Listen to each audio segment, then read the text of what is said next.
கேசரி செய்யறதுக்கு ஃபர்ஸ்ட் ரவையை நல்லா வறுக்கணும்.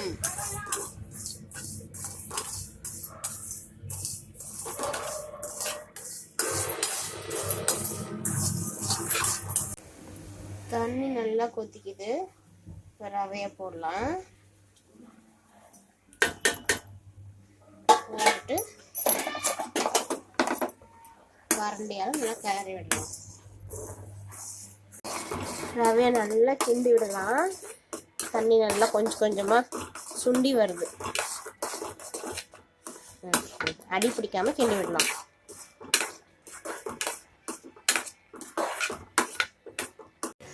ரவை நல்லா கட்டியான சர்க்கரை போட்டு அதையும் நல்லா இது பண்ணலாம்.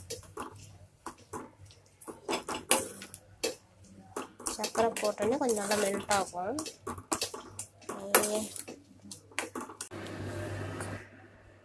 கலர் கொஞ்சம் மிக்ஸ் பண்ணி வச்சுருக்கோம். அதில் இது கொஞ்சமாக ஊற்றி கலந்துடலாம்.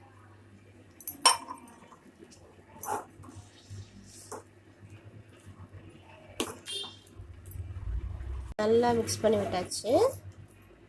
கலர் எல்லாம் ஒன்றா சமமாக மிக்ஸ் ஆகிடுச்சு எல்லா இடத்துலையும். சரிங்களா? அடுத்தது திராட்சை முந்திரியை தாளித்து கொட்டிடலாம்.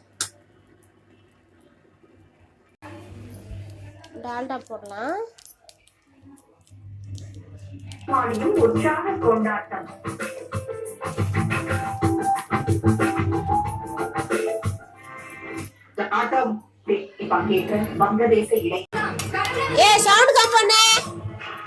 டால்டா நல்லா மெல்ட் ஆனோடனே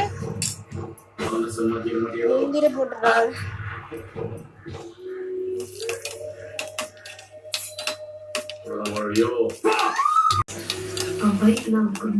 முந்திரி நல்லா செவந்துருச்சு.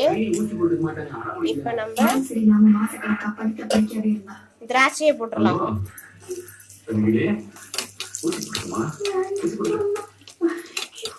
சோறுல தாளிச்சது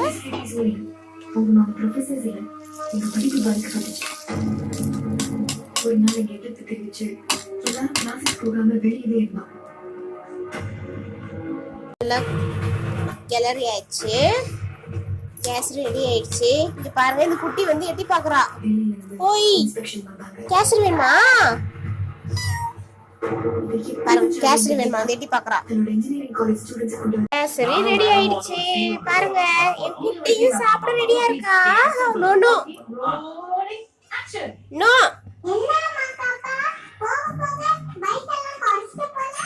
அது ஒண்ணுல மேடம், லைட்டா கொஞ்சம் வந்து